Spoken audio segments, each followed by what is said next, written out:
Baik, selamat pagi. Pada kesempatan kali ini saya akan menjelaskan terkait dengan makalah saya yang berjudul Analisis Kompleksitas Waktu Algoritma Rekursif dalam menyelesaikan permasalahan pencarian kombinasi angka dengan total tertentu. Sebelumnya perkenalkan, saya Satrio Agung Penugroho dengan NIM 2215101063. Untuk latar belakangnya sendiri, ada pentingnya masalah subnet sum, kemudian relevansi dalam dunia nyata, pemilihan studi kasus, alasan memilih algoritma rekursif. Yang pertama itu masalah subnet sum merupakan salah satu persoalan penting dalam kombinatika dan ilmu komputer karena berkaitan dengan pencarian kombinasi angka tertentu yang jumlahnya sesuai dengan target. Kenapa memilih untuk menggunakan studi kasus berikut? Penelitian ini menggunakan studi kasus nilai siswa untuk mendekatkan konteks algoritma ke dunia pendidikan dan mengambil keputusan yang familiar. Kemudian ada alasan memilih algoritma rekursif. Kenapa? Karena kemampuan untuk menelusuri semua kemungkinan solusi, meskipun perlu dikaji lebih lanjut dari sisi efisiensinya. Kemudian ada rumusan masalah yang saya angkat. Yang pertama ada cara kerja algoritma rekursif untuk menyelesaikan permasalahan subnet sum dan khususnya pada data siswa. Kemudian ada sejauh mana ukuran dataset atau banyaknya elemen dalam array mempengaruhi waktu eksekusi algoritma rekursif. Yang terakhir ada seberapa efektifkah algoritma ini dalam memberikan solusi cepat dan lengkap terhadap permasalahan kombinatorial seperti subnet sum. Sebelumnya ada pun juga tujuan penelitian yang saya angkat, beberapa tujuan sebagai berikut. Yang pertama itu menganalisis efektivitas algoritma rekursif. Itu menyangkut tentang mengkaji bagaimana algoritma rekursif bekerja dalam menyelesaikan suatu masalah subnet sum. Kemudian menelusuri proses eksplorasi kombinasi secara menyeluruh melalui pendekatan backtracking. Kedua ada mengevaluasi pengaruh ukuran input terhadap kinerja. Mengamati perubahan waktu eksekusi ketika ukuran dataset bertambah. Kemudian yang terakhir mengaitkan penerapan algoritma dengan studi kasus nyata, yaitu dengan menggunakan data siswa sendiri sebagai konteks eksperimen. Selanjutnya ada pendekatan dan metodologi. Yang pertama itu pendekatan yang digunakan menggunakan metode eksperimen berbasis implementasi secara langsung yang bertujuan untuk mengamati kinerja algoritma rekursif dalam situasi nyata melalui simulasi program. Untuk bahasanya sendiri, saya menggunakan bahasa pemrograman Python yang pengukuran waktu proses menggunakan pustaka time untuk akurasi milidetik. Yang terakhir untuk desain dataset uji. Tiap dataset memiliki jumlah elemen berbeda agar hasil eksperimen tidak membandingkan pengaruh ukuran input.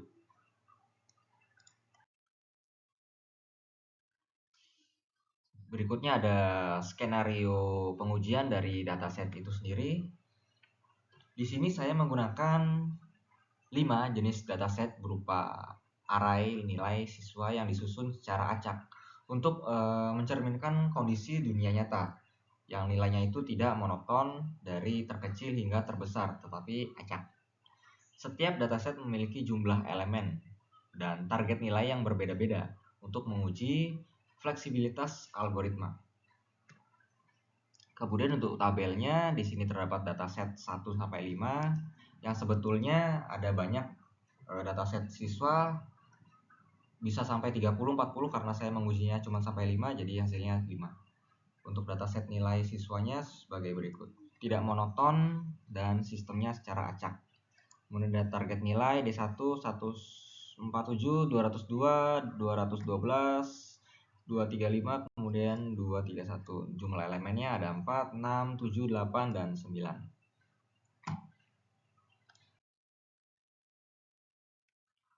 Kemudian untuk hasil eksperimennya sendiri, algoritma dijalankan pada tiap dataset untuk mencari kombinasi angka yang jumlahnya sesuai target. Waktu eksekusi dicatat menggunakan fungsi time dalam Python. Untuk eksekusinya dataset 1 itu 2,4, 14,7, 61,3, 320,9, dan D5 890,2.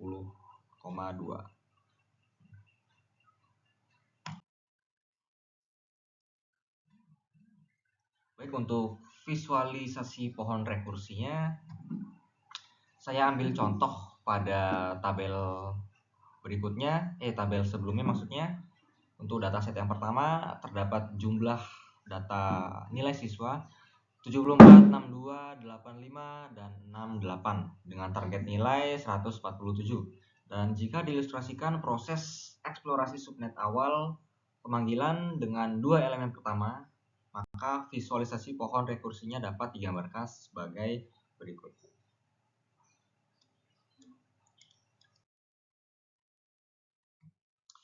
Untuk penjelasannya,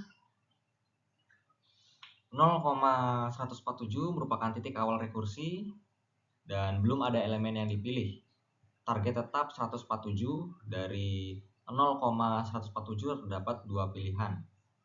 1,47 itu merupakan elemen 0 dan terdapat nilai siswa 74, tidak dipilih sehingga target tetap 174.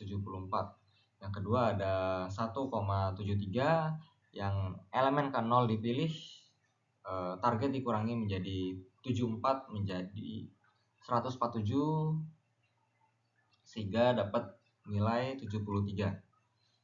Dari setiap node di level berikutnya, indeks ke-1 elemen 62 dari 1,147. 2,147 merupakan elemen 62 yang tidak dipilih, berarti targetnya tetap. Kemudian ada dari 1,73. 2,73 merupakan elemen yang tidak dipilih, elemen 62 yang tidak dipilih, artinya targetnya tetap.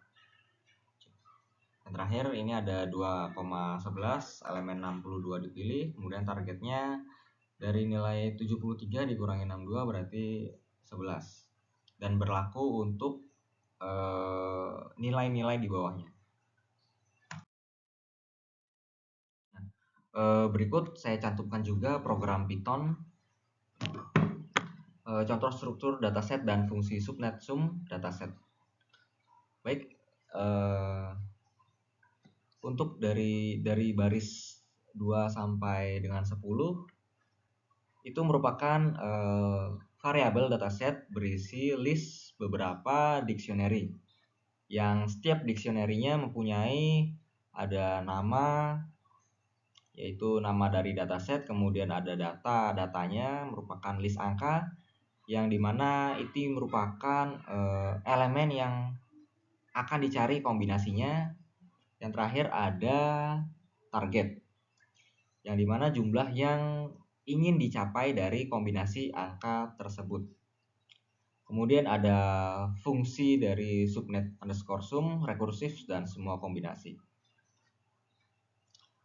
Fungsi utamanya untuk mencari semua subnet yang jumlahnya kurang dari atau sama dengan target. Kemudian ada di sini dipanggil juga fungsi backtrack untuk memulai sebuah kombinasi.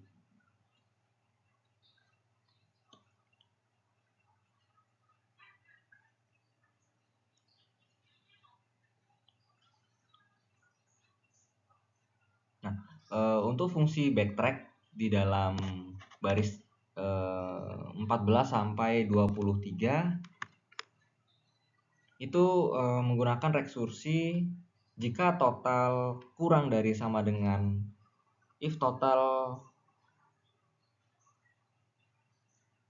lebih dari target, maka disimpan pad saat ini menggunakan hasil. Dan jika kurang dari sama dengan target akan berhenti, yang artinya tidak lanjut untuk dieksplorasi. Selanjutnya penggunaan for in range untuk mencoba semua kemungkinan kombinasi yang posisi startnya itu ke depan. Kemudian ada for ds in dataset yang merupakan melakukan uji coba kepada fungsi subnet sum untuk setiap datasetnya, yang kemudian akan mencetak sebuah nama dataset data dan targetnya, semua kombinasi yang ditemukan, dan jumlah kombinasi. Yang terakhir itu terkait dengan print kombinasi ditemukan, yang dimana menampilkan semua kombinasi valid hasil dari subnet sum yang ditemukan, kemudian print jumlah kombinasi dan waktu prosesnya dalam milidetik.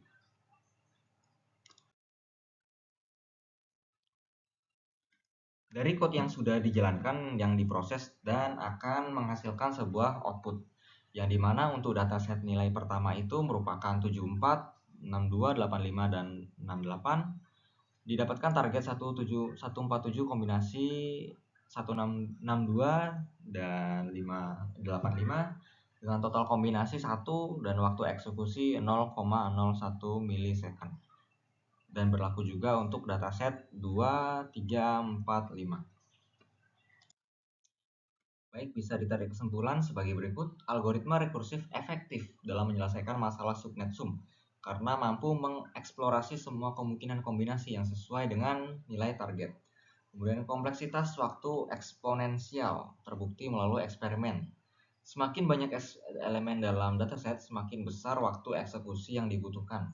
Dari 5 dataset diuji, waktu eksekusi meningkat dari 2,4 ms dengan 4 elemen hingga 890 ms dan menjadi 9 elemen. Menunjukkan bahwa rekursif kurang efisien terhadap data besar. Yang terakhir itu, algoritma ini sangat cocok untuk permasalahan skala kecil hingga menengah. Untuk data besar perlu mempertimbangkan algoritma alternatif seperti dynamic programming atau bridge dan bounds. Baik, itu saja penjelasan singkat dari makalah saya. Terima kasih.